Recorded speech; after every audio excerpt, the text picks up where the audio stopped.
Faith Rose Alexis est née le 8 mars 1982 à Bella Coola, en Colombie-Britannique. Sa mère, Mavis Benson, n'avait que 16 ans à l'époque. Being really young and naive, I just didn't know what I was in for, you know, and after the labor I was just so exhausted, and she was a beautiful little baby, and, you know, I just totally fell in love with her when she was born. Mavis, mère monoparentale, est retournée dans sa communauté natale, la nation Cheslatta Carrier, près de Burns Lake, en Colombie-Britannique. Les grands-parents de Faith ont contribué à l'élever pendant que Mavis terminait ses études. Faith s'est épanouie en découvrant sa culture. She knows how to snare rabbits. I don't know how to do that. She actually showed me. She would snare rabbits. She would help my mom, you know, cut up the moose. She knows how to do the dry meat. She knows how to do dry fish. She knows how to cut it up. She knows all our traditional culture really, really well. And being close to her grandma was the most important thing in her life. Mavis explique que Faith voulait devenir une vedette de cinéma et un mannequin. Elle envisageait son futur avec enthousiasme. En 2002, elle a assisté au American Indian Film Festival à San Francisco pour poursuivre ses objectifs. Elle s'est aussi rendue à Hawaï pour découvrir une autre partie du monde et explorer une nouvelle culture. She was a beautiful girl. She was always energetic and full of life, and she just loved life. She used to do everything that she could. She was just excited for life every single day. 18 ans après son voyage à Hawaï, voici Faith aujourd'hui, pratiquement méconnaissable. Elle a maintenant 38 ans et demeure ici, dans le quartier Downtown Eastside de Vancouver depuis 2008. Elle a développé une forte dépendance à la drogue et habite une chambre à occupation simple sur la rue East Hastings.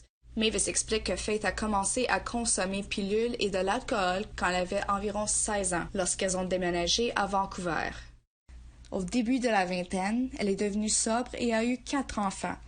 Elle a quitté le père de ses enfants qui, selon elle, était violent. Elle a fait de gros efforts pour élever seule ses enfants, mais Mavis affirme qu'elle souffrait de dépression postpartum. Celle-ci a donc pris en charge 3 de ses petits-enfants et le plus jeune a été adopté. Mavis indique que le monde de Faith s'est écroulé lorsque sa grand-mère bien-aimée est décédée. When her grandma passed away, her world was taken from her. C'est une autre journée pluvieuse à Vancouver. Mavis et son amie Marlene Jack sont encore une fois à la recherche de Faith. C'est quelque chose qu'elle a dû faire au fil des ans, car Faith ne reste pas toujours en contact en raison de sa dépendance. Mais cette fois-ci, il y a un réel sentiment d'urgence. Mavis a peur et craint pour la sécurité de Faith en raison de la pandémie de COVID-19, surtout ici, où les mesures de distanciation sociale ne sont pas souvent respectées. She does have a lot of mental health issues, and she needs to be in a safe environment like that, especially with the pandemic. Mavis a accepté de porter une caméra GoPro pour ce reportage. Après des heures de recherche, elle trouve Faith sur la rue East Hastings, à l'extérieur de sa résidence. Hi, Faith. Hi. Oh, Mom, is that you? Yes. Oh, hi, Mom. Hi, baby. Faith explique qu'elle revient tout juste de l'hôpital et affirme avoir passé un test de dépistage de la COVID-19. Cela dit, elle a reçu son congé de l'hôpital même si elle a des plaies béantes sur les bras et les mains. How come they didn't even look at your arms and wrap your arms? No, I know. But they didn't anyway. They discharged me. They told me they cough gets worse to come back. You sound pretty bad. Yeah. Faith fait maintenant partie des milliers de personnes qui vivent dans la pauvreté dans ce quartier où la toxicomanie est un mode de vie. Elle a accepté d'être filmée pour montrer la réalité des gens qui vivent dans les endroits comme celui-ci. Hey, my girl. Hi. Where's your light? Oh. Les années de toxicomanie que Faith a passées sans avoir pris soin d'elle-même ont gravement nui à sa santé, ce qui en fait une cible parfaite pour la COVID-19. Voici la chambre de Faith. Elle est infestée de coquerelles et d'autres parasites et recouverte de piles d'ordures et de vêtements.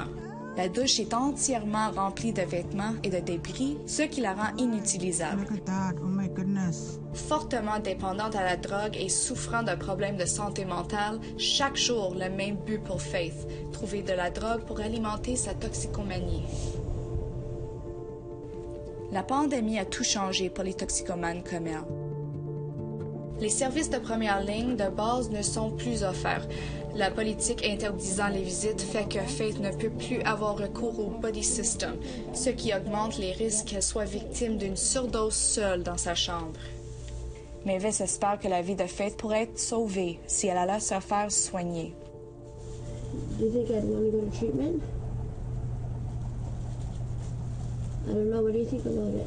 I think you should, because I'm really worried about you. I really love you, and I want you to come home to us. I want you to live with us.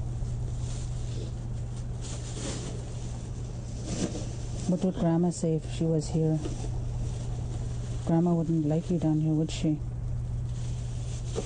No.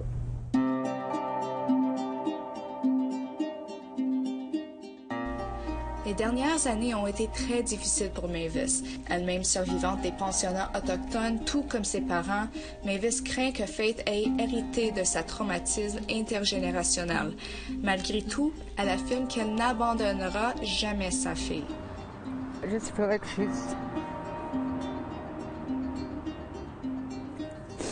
she's dead inside.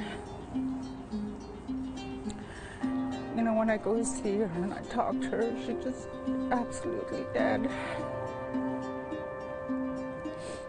It's not the Faith that I knew, you know, it's not the Faith that I raised. Après des mois de plaidoyer auprès du psychiatre de Faith, Mavis a enfin réussi à faire reconnaître sa fille en vertu de la loi sur la santé mentale. Cela signifie que la police peut venir la chercher et l'amener à l'hôpital. Depuis 2 semaines, Mavis appelle la police tous les jours pour qu'elle vienne chercher sa fille. Mais jusqu'à présent, la police ne s'est pas présentée. Well, basically, the police haven't picked her up yet. She is in her room now. Elle a enfin été admise à l'hôpital. C'est le début du combat pour la garder là, au moins jusqu'à ce que ses blessures guérissent et qu'elle accepte d'aller se faire soigner. Entre-temps, Mavis a reçu du financement de sa banque pour embaucher une équipe d'intervention en matière dangereuse pour nettoyer la chambre de Faith au coût de 3 800 $.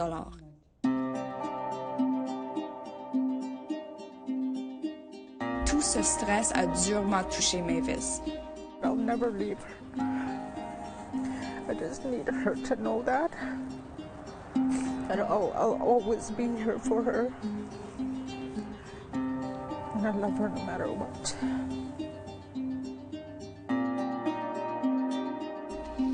Sous une pile de débris dans la chambre de Faith, un poème que Mavis a trouvé, écrit par sa fille. Des mots qui expliquent la peine et la souffrance de Faith. Et ici, sur cette plage, Mavis a enfin trouvé la force de lire les paroles émouvantes de Faith. When my grandma died, so did I. My world, my heart, my soul she was. Grandma, please come back. I will follow you only. No more lonely road. No more noise. No more anger. And no more self-hate in my head. I will pull through, I will. I hear karma calling. It's bad, 'cause I'm bad. I'm confused, and I don't know why. I had no choice to be here. There was no exit button. None. There's still no exit button. So please don't come here. Please, please don't come here. Un reportage de Tina House, Nouvelle nationale d'APTN, Vancouver.